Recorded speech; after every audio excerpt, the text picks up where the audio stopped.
In the early centuries of the Islamic Caliphates, the spectre of religious coercion loomed over vast territories from the Indus Valley to the Iberian Peninsula. This was not simply a matter of personal belief, it was, in certain cases, a policy mandated by decree and backed by military might. Known as the Ridda Wars, or Wars of Apostasy, 632–633 CE, Abu Bakr, the first Rashidun Caliph, initiated armed campaigns against Arab tribes who renounced Islam following the death of Prophet Muhammad.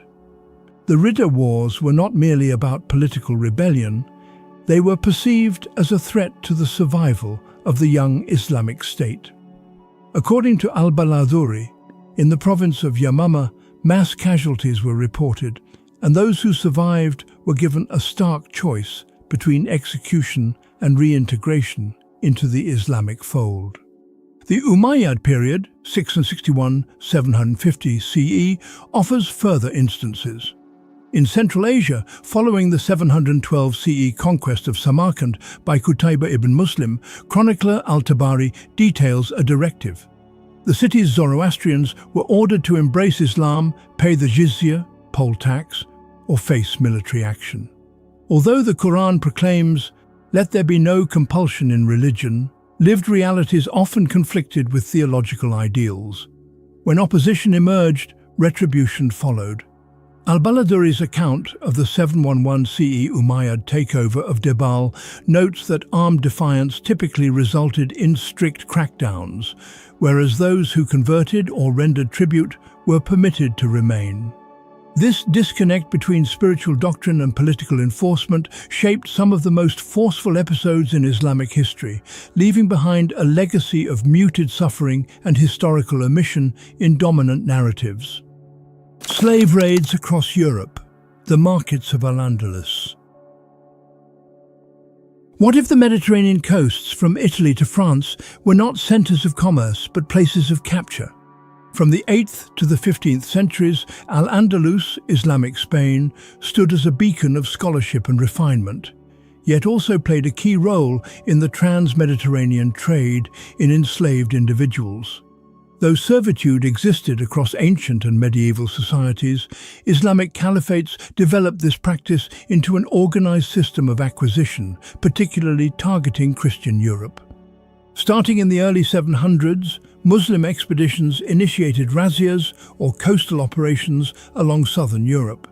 These were not accidental clashes, but coordinated ventures into regions such as southern France, Italy, and even reaching into parts of Switzerland. Frankish records note repeated incursions along shores like Provence and Liguria throughout the 9th and 10th centuries.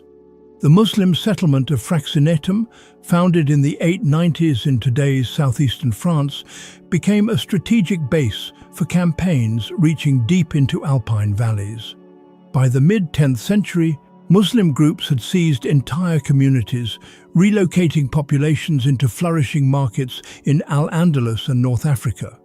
Slaves, referred to in Arabic as Mamluk or Raqaq, were sold in markets across Córdoba, Seville, and Granada. Many were used as domestic servants, laborers, or kept as private companions in elite households, while others were trained as soldiers in the service of the state. Historical documents confirm that white European slaves, especially young women and boys, were considered highly valuable commodities. Some Andalusi poets even composed verses celebrating their European companions in intimate roles, revealing the deep social integration of slavery into elite life. Arab scholars like al-Muqaddasi and al-Bakri recorded the economic significance of this exchange. In contrast, European writers like Liutprand of Cremona during the 10th century denounced the transfer of their populations to Muslim territories, especially condemning the trade of Italian and Slavic Christians. This network extended beyond Al-Andalus. It was part of a vast system spanning the Baltic and Black Seas, sub-Saharan Africa, and the Indian Ocean. Yet within the context of Islamic Spain, often praised for its convivencia or coexistence, this hidden reality is rarely discussed. Beneath the splendid arches of the Great Mosque of Cordoba and the archives of Toledo, quiet exploitation endured. The slave markets of Al-Andalus, seldom explored in modern studies, were rooted in domination, forced subjugation, and centuries of imbalance across Mediterranean shores. Mass executions after rebellion, the caliph's response.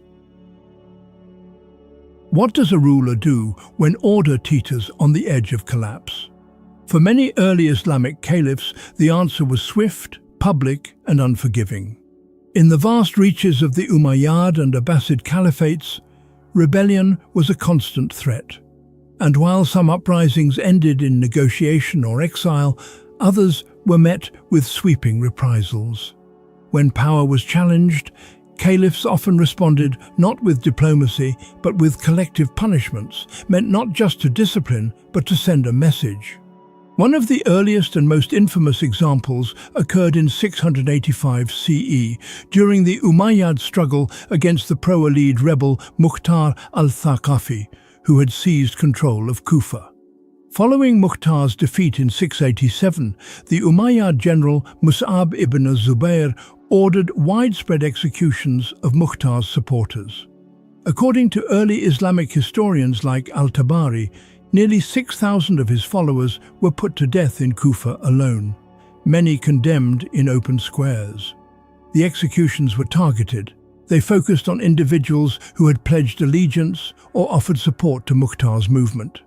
Later, under the Abbasid Caliphate, large-scale purges became a method of securing control.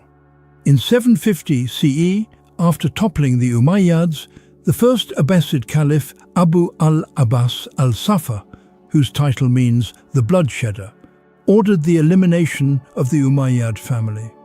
At a gathering staged as a gesture of peace, dozens of Umayyad princes were ambushed and silenced, their bodies concealed and removed. The Abbasids also responded forcefully to regional opposition.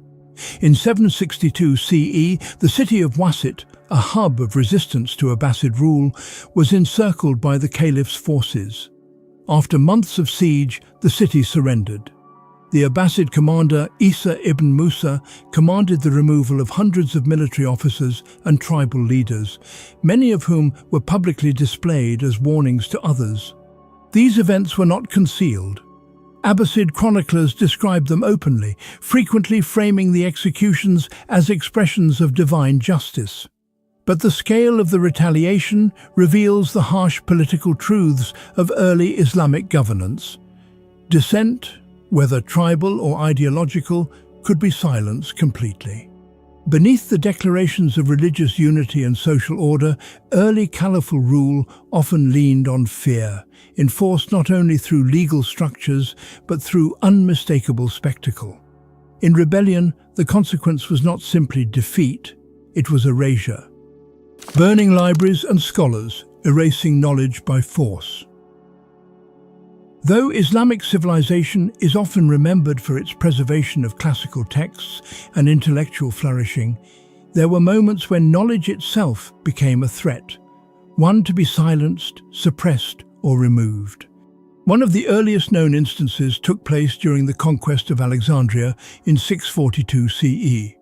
The legendary Library of Alexandria, long diminished since the Roman period, still retained scholarly institutions and collections. According to later Islamic sources, including the 12th century historian Abd al-Latif al-Baghdadi, Caliph Umar ibn al-Khattab allegedly remarked, "If the books agree with the Quran, they are not needed. If they contradict it, they are heresy." While modern historians debate the authenticity of this quote and earlier sources are silent, it reflects the real pressures placed on pre-Islamic knowledge under certain rulers. Far more reliably documented is the rejection of philosophical texts under the Almohad Caliphate in the 12th and 13th centuries.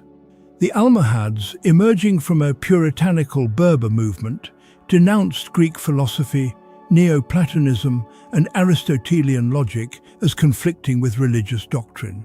Works by Aristotle, Plotinus, and Galen, which had been preserved in Arabic translation, were systematically withdrawn from scholarly circulation in parts of Al-Andalus. The restrictions extended to scholars themselves.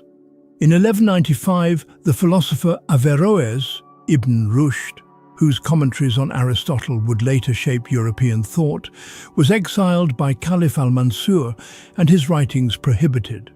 Though not physically harmed, his works were ceremonially destroyed in Córdoba. His removal reflected a broader rejection of rationalist inquiry. Scholarly repression was not isolated. In Baghdad in the 11th century, during sectarian tensions between Sunni and Shia factions, libraries and schools were deliberately dismantled as part of political retaliation, especially under the Seljuks. Knowledge, when politically inconvenient, became a target of institutional control. In these moments, intellectual heritage was not lost to time. It was deliberately obscured, not by neglect, but by command. Empires fortified belief with terror, turning faith into law, markets into cages, and knowledge into ash. These crimes redrew borders of power and memory, proving that humanity's greatest monuments often rise upon silenced voices. History is the echo that still shapes our present. Comment below which act, forced conversion, enslavement, or execution, most shapes today's world. Remember, the past never sleeps. It waits in the foundations beneath our feet.